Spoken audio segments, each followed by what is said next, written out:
Alors, bonjour tout le monde, bienvenue à la Minute du Président du 16 septembre. Alors, écoutez, rapidement, j'avais quelques petits sujets aujourd'hui, quelques petits sujets d'importance, on dira. Il y a quelque chose qui a attiré un peu mon attention dans le Jeanne-Mance, le journal de l'employeur, dans le mot de la directrice générale, où on annonce, entre autres choses aussi, un colloque sur le milieu de vie qui s'en vient très bientôt. Alors, donc, on nous dit que ce qui est attendu, très attendu par les membres du personnel qui travaillent en hébergement, et que ce colloque-là sera axé, et là, tenez-vous bien, sur la force du travail d'équipe. Et moi, je vous ferai remarquer que le milieu de vie, là, c'est pas juste du jus de bras, là, parce que c'est un peu ça, là, que derrière tous ces beaux mots-là, derrière le toyotisme, derrière la méthode Lean, parce que c'est ça qu'on veut installer dans nos C3S comme modèle d'organisation du travail, donc comme principe, et qui en fait les frais, qui assume cette façon de faire-là, ce sont les travailleurs et les travailleuses, pas les directions, pas le gouvernement, pas les gens à l'agence. Alors donc, et la population, évidemment, qui va aussi en faire les frais, dans le sens que quand on parle de milieu de vie, on parle d'un aménagement physique, oui, d'environnement agréable, inspirant et tout, de tranquillité.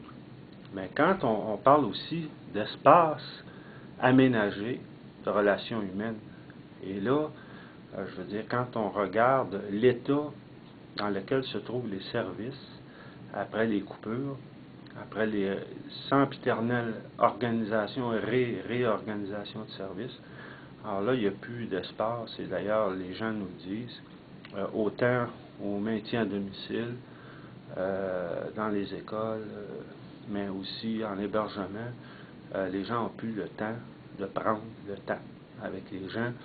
Et là, parler de milieu de vie, dans un contexte comme ça, c'est complètement de la pensée magique. C'est rêver en couleur, en fait. Et vous l'avez vu, d'ailleurs, je vous l'ai dit, ce toyotisme-là, cette façon-là de courir après la vie, nous descend directement du ministre Bolduc qui a réitéré cette vision-là en disant, quand on lui disait qu'il y a beaucoup de types d'emplois qui sont en pénurie et qui vont le devenir de façon chronique d'ici 5 ans, ce à quoi le ministre Bolduc répond, les gens, ce sont des gens qui ont du cœur en santé, ça fait qu'ils vont mettre l'épaule à la roue, et ils vont travailler plus fort, plus vite.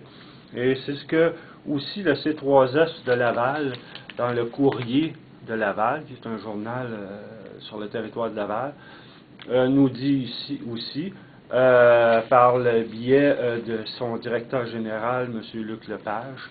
Et lui, il nous dit que l'idée lui est venue d'une conseillère aux ressources humaines du C3S, qui a été formée, tenez-vous bien, là, aux États-Unis, avant de travailler pour de grands groupes privés.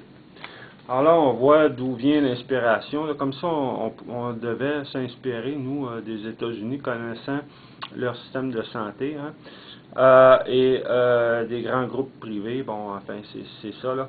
Donc, on veut nous amener un peu, on a de plus en plus la certitude là, que c'est ça qui va prévaloir dans les services publics, c'est-à-dire que moins d'argent, moins de moyens, plus d'administration, mais moins d'employés et moins de services. Parce que qu'est-ce qu'on fait ici, si on veut prendre notre exemple à nous pour revenir chez nous, comment est-ce qu'on réorganise? En coupant du personnel et en coupant dans les services aux personnes, aux usagers. Et là, il y a, si ce n'était pas suffisant, il y a une nouvelle loi qui est entrée en vigueur sur la gouvernance, et ça touche l'administration des services publics beaucoup, et ça regarde aussi les conseils d'administration et leur constitution.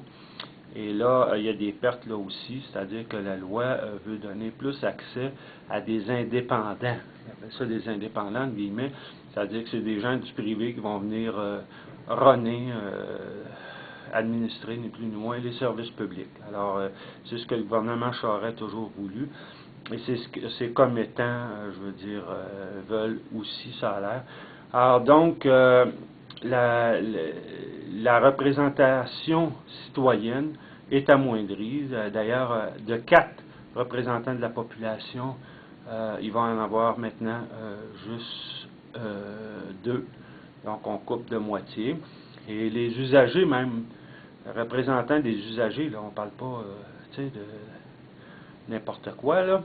Et là, on voulait les réduire à un représentant. Et il y a plusieurs conseils d'administration qui ont fait des représentations au ministère, dans les mémoires, tout ça, pour qu'on conserve au moins la représentation de 2 usagers. Du plus loin que je sache, nous, notre conseil d'administration a refusé